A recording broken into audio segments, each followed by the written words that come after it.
So it was last year during my mental health clinical rotation. It was my first day on the general adult psychiatric unit. I was standing behind the nurse's station when I noticed a patient staring at me. He began pacing back and forth while he remained staring. He stopped, looked at me, and said, "Hello, Sarah M."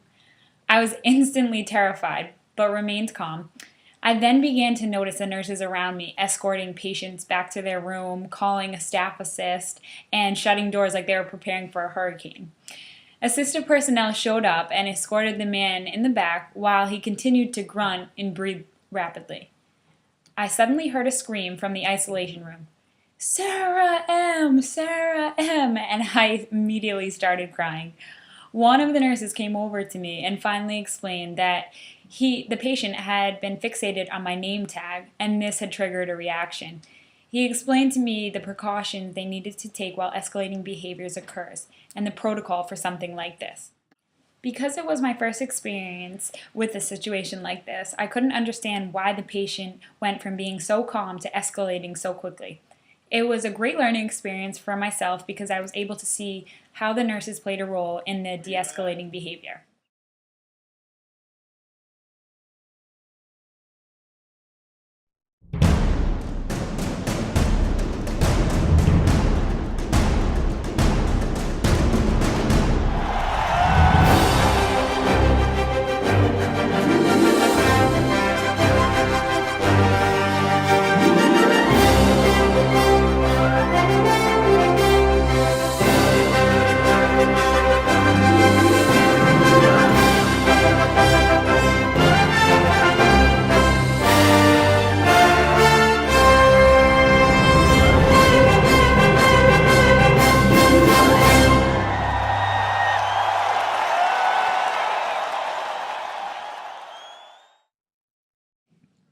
De-escalation tips.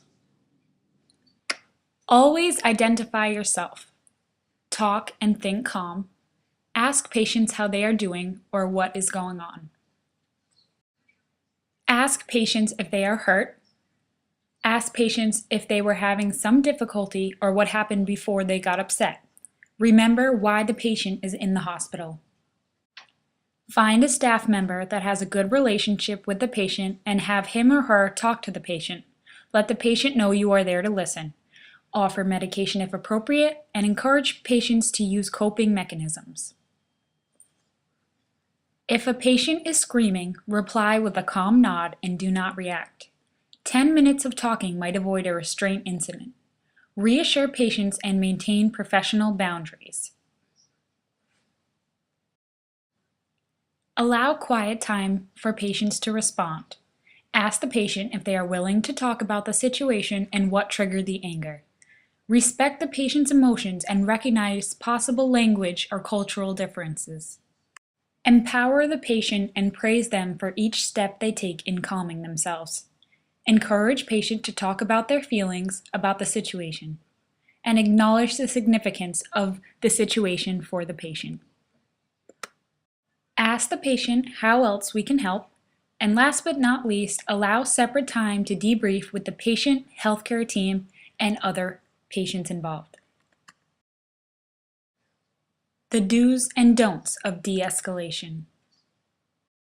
I won that game. I don't know what you don't get. Whoa, whoa, whoa. What is going on here? You two, sit It was on the my couch. game to win. Sit on the couch, let's go.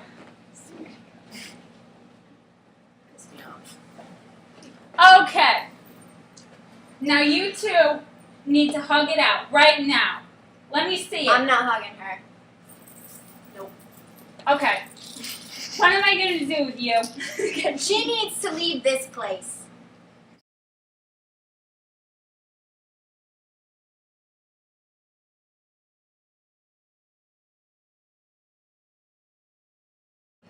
I won that game. I don't know what you don't get. Such a sore loser. Such a sore loser. I never want to play games with you ever again. I swear. You cheat. Ugh.